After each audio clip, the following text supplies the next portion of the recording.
how did this come about? Let's talk about the origin of F1, the movie. Jerry. After we finished Top Gun, Joe Kosinski, our director, came to me and said, I have this idea about making an F1 movie. I've been watching Drive to Survive. And they're focusing on the last place team, which is really kind of interesting.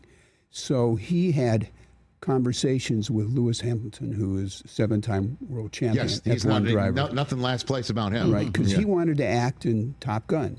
But when Joe said, I need you for 4 months, he said, I have a day job. Lewis Hamilton wanted to be in Top Gun Maverick. That's right. Do we know as what? One of the pilots, I'm sure. Okay. Why not? So, but that unfortunately didn't work out. So we contacted him. He said, terrific. And we had lunch with him. And we said, we'd like you to produce this along with us. He jumped in. The next call we made was to Brad Pitt. And we have Lewis Hamilton. Here's the story. Brad said, I'm in. We pitched it to 9 different studios. And Apple wanted to make the movie the same way Brad and Joe did, which is for real. They trained for 4 months in various cars. They started with a road car, open wheel car, F4 car, F3, and finally got an R car. I mean, these things are rocket ships. They really are. They mold the seat to your body. People keep asking me, Jerry, have you driven one of these cars? You've got to be kidding. It takes a champion F2 driver a week to figure out how to drive this car. So Brad Pitt learned how to drive an F1 vehicle, is what you're saying. That's exactly right. In fact, just recently he drove the McLaren 2023 car and got it up to 197. In the movie, he only got up to 180. But can you imagine? So was that in the meeting you had with Brad Pitt? He said right off the bat, I'll do it if I can drive, or you suggested he said it? You got to do it for real. And Joe wanted to do it just like we did Top Gun. You know, we had 6 cameras in the cockpit. Yeah. This time we got 15 cameras around the car, 4 at a time. It's phenomenal when you're in the car with him, and we showed it to the F1 drivers. Yes. We had a screening for them in Monaco. Yes. And they said, it's the first time I've seen a movie where I really feel the experience that we have being in these cars.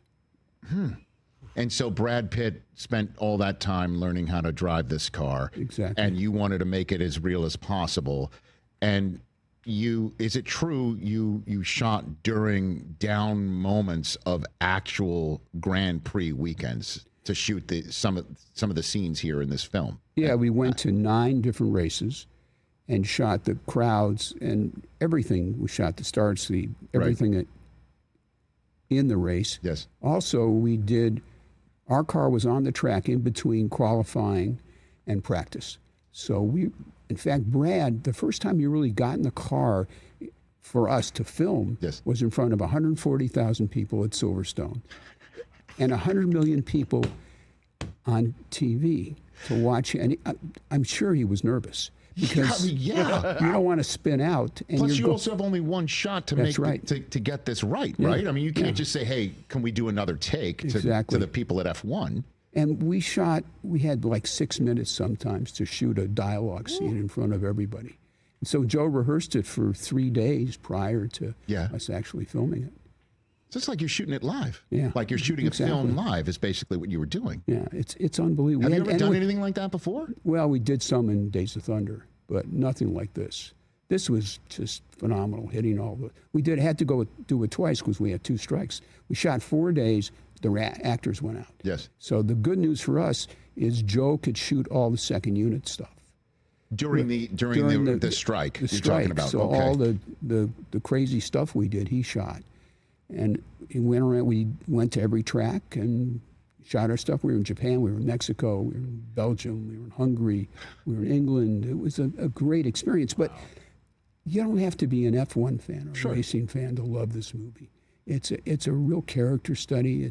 It's just so much fun. Plus, you know, I know you've said that a couple times here, and I understand when you're doing something about a specific sport that you want to let everyone know that you don't have to be just a fan of this sport to be into it, but you're making this at a time where the F1 is as popular as it's ever been, certainly in this country as well, because one of the places you shot, if I'm not mistaken, was Vegas. That's right. Which was new.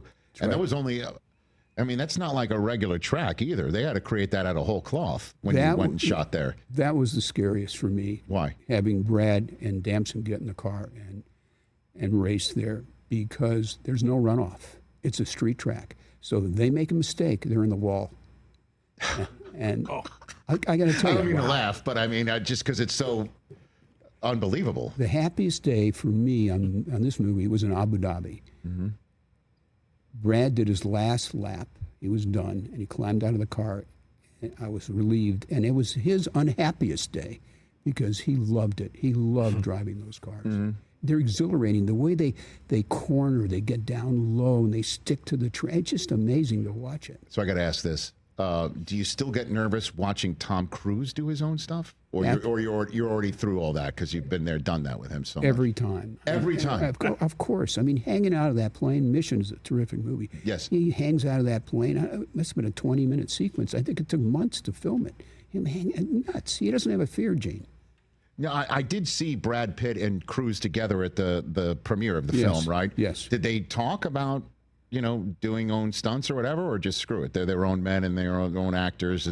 Well, Brad said I wouldn't do anything in the air like he does. Right. I like to keep it on the ground with Tom. But still, I mean, going 190-something miles an hour. Yeah. Huh. So you still get nervous when Tom Cruise does stuff? Of course. He's a good friend. He's an amazing actor, and he's risked his life on every one of the movies he makes. So do you work only with people who do their own stuff, Jerry? I mean, no. We have actors who are more sensible and make it easier on me, of course. More sensible. Sensible is a great word for it. Man, it is visceral. It is an experience, to say the least. F1 in theaters nationwide right now here on The Rich Eisen Show. Catch The Rich Eisen Show live weekdays from 12 to 3 p.m. Eastern on Roku Sports Channel in the U.S.